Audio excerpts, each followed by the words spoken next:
Hello everyone, আসসালামু আলাইকুম। Welcome to my another blog. আপনারা সবাই কেমন আছেন? আশা করি সবাই অনেক সুস্থ আছেন, ভালো আছেন। আমি আমার ব্লগটা শুরু করেছিলাম কালকে সন্ধ্যার পর থেকে। সন্ধ্যার পর আমরা খেয়েছিলাম ভেলপুরি। আমার পার্সোনালি ভেলপুরি থেকে ফুচকাই বেশি ভালো লাগে, কিন্তু আমার ছোটো বোনের হচ্ছে ভেলপুরি বেশি প্রিয়, তাই আমার আব্বু কালকে বাইরের থেকে ভেলপুরি নিয়ে এসেছিল। তো আমরা সবাই মিলে সেটাই খাচ্ছিলাম। আপনারা এখানে ছোট ছোট হাত দেখতে পাবেন এখনই, এই যে অসীনাথের হাত, ছোট ছোট হাত দিয়ে অসীনাথ ভেলপুরি নিচ্ছিল আর সুন্দর করে টকের মধ্যে দিয়ে আস্তে আস্তে ছোট ছোট বাইট নিয়ে খাচ্ছিল। 2-3 দিন আগে আমার বার্থডে গিয়েছে, আর এই বার্থডে উপলক্ষে আমার একজন খুবই কাছের মানুষ, আমার ছোট্ট ননদ, আমার ফ্রেন্ড, আমার জন্য অনেকগুলো গিফট পাঠিয়েছিল। Sohana, thank you so much আমার জন্য এত সুন্দর সুন্দর গিফট পাঠানোর জন্য। গিফটগুলো আমি আপনাদের সাথে শেয়ার করব।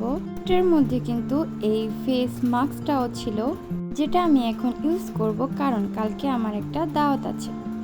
আমার ফ্রেন্ডের কিন্তু একটা ইউটিউব চ্যানেলও আছে, ওয়ান্ডার সোহানা। সেখানে কিন্তু সে অনেক সুন্দর সুন্দর আর্ট করে আর অনেক সুন্দর সুন্দর ব্লগ বানায়, আপনারা চাইলে দেখে আসতে পারেন। সে কিন্তু আমার ছোট্ট মেয়ে অসীনাথের জন্য অনেক সুন্দর সুন্দর ক্লিপ ব্যান্ড পাঠিয়েছিল। এই যে আপেল ক্লিপসটা অসীনাথ দেখেই তো পাগল হয়ে গিয়েছে। অসীনাথ বারবার বলছিল আমি আপেল খাবো, আমি আম খাবো। এখানে অনেক সুন্দর একটা ব্রেসলেট ছিল, একটা সুন্দর ছোট্ট লকেট সহ চেইন ছিল, কানের টপ ছিল, তারপর ছিল হিজাব পিন। এই সবগুলো ছিল সারপ্রাইজ গিফট। গিফট কার না পেতে ভালো লাগে, আমার কিন্তু অনেক বেশি ভালো লাগে, আর আমার সব কিছুই অনেক বেশি পছন্দ হয়েছিল। আমার জন্য এভাবে কেউ হঠাৎ কখনো গিফট পাঠায়নি। তো Sohana, thank you so much. তারপর রাতে খাওয়া দাওয়া করে আমি ঘুমিয়ে পড়ি। তারপর সকাল সকাল ঘুম থেকে উঠে পড়েছিলাম। আজকে আমাদের একটা দাওয়াত আছে, আমার নানি বাসায় আমাদের দাওয়াত। তো সবার প্রথমে আমি ঘুম থেকে উঠে দাঁত ব্রাশ করে ফ্রেশ হয়ে নাস্তা করে নিচ্ছিলাম। আজকে নাস্তায় ছিল পরোটা আর হচ্ছে ডাল ভাজি, যেটা আমার আব্বু বাইরে থেকে কিনে নিয়ে এসেছিল।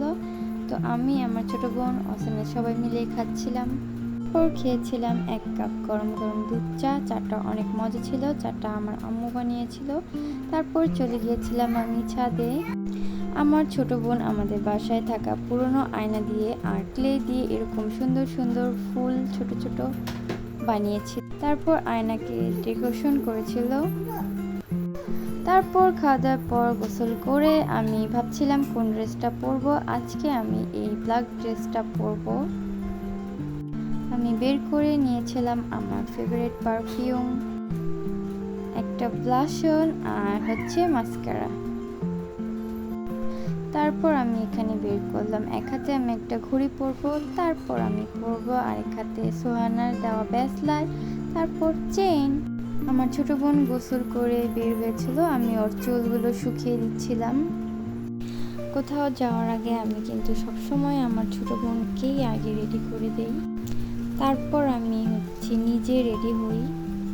ওর চুলগুলো অনেক ভেজা ছিল, তাই আমি শুকাচ্ছিলাম। তারপর ওর হাতে দিয়ে দিচ্ছিলাম একটু ক্রিম চুলে দেওয়ার জন্য, চুলের ক্রিম, চুলটা যাতে এলোমেলো একটু কম হয়। অনেকেই সিরাম ইউজ করে, ক্রিম ইউজ করে, যার যেটা খুশি।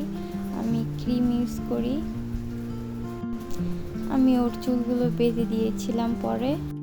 তারপরে তো আমি রেডি হয়ে তাড়াহুড়ো করে বের হয়ে গিয়েছিলাম।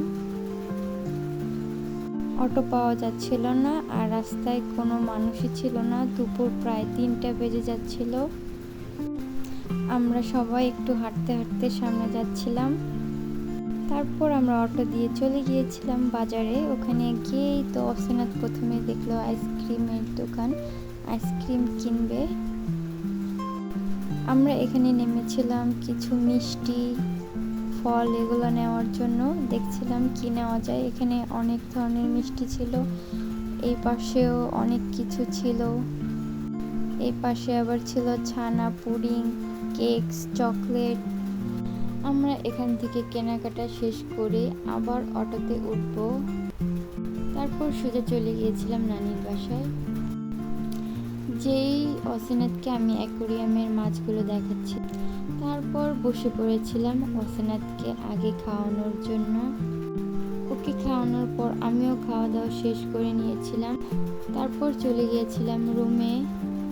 দেখলাম আমার মামি এখানে কয়েক রকমের মিষ্টি আর ফল নিয়ে এসেছে, কিন্তু আমি একটু কোক খাচ্ছিলাম ফল না খেয়ে। তারপর চলে গেলাম একটু বারান্দায় দাঁড়ালে নদী দেখা যায়। আমি অসিনাথকে কোলে নিয়ে নদী দেখাচ্ছিলাম।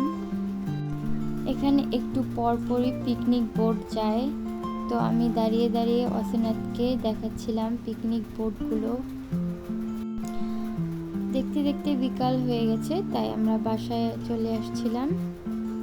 নানি বাসা থেকে বের হওয়ার পর অসিনাথ একা একা হাঁটছিল। তারপর অসিনাথের খালামণির হাত ধরলো। আজকে কিন্তু অনেক বেশি গরম পড়েছে। এই কয়েকদিন বৃষ্টি আসার পর এই 2 দিন যাবৎ অনেক রোদ। তারপর আমি বাসায় এসে আবার এক গ্লাস 7 আপ নিয়ে বসলাম, কারণ অনেক বারবার পানি পিপাসা পাচ্ছিল, যেহেতু প্রচণ্ড গরম। তারপর আমি চলে গিয়েছিলাম একটু ছাদে। এখানে সুন্দর করে পায়রাগুলো খাচ্ছিল, কিন্তু আমাকে দেখে সবাই উড়ে চলে গেল উপরে। তারপর আর কি করার, সন্ধ্যা হয়ে গেছে, আমি আবার নিচে চলে আসলাম। আকাশে কিন্তু আবার মেঘ জমেছিল হালকা হালকা, রাতে বৃষ্টি হতে পারে। তারপর সন্ধ্যার আজানের পর অসিনাথের সাথে খেলাম একটা সিউইট। তারপর আমি এটা রেখে দিলাম অসিনাথের কাছ থেকে লুকিয়ে। তারপর খেয়েছিলাম একটা আইসক্রিম। আজ এই পর্যন্তই। সবাই ভালো থাকবেন, সুস্থ থাকবেন, আর আমার ভিডিওর জন্য ওয়েট করবেন। আল্লাহ হাফেজ।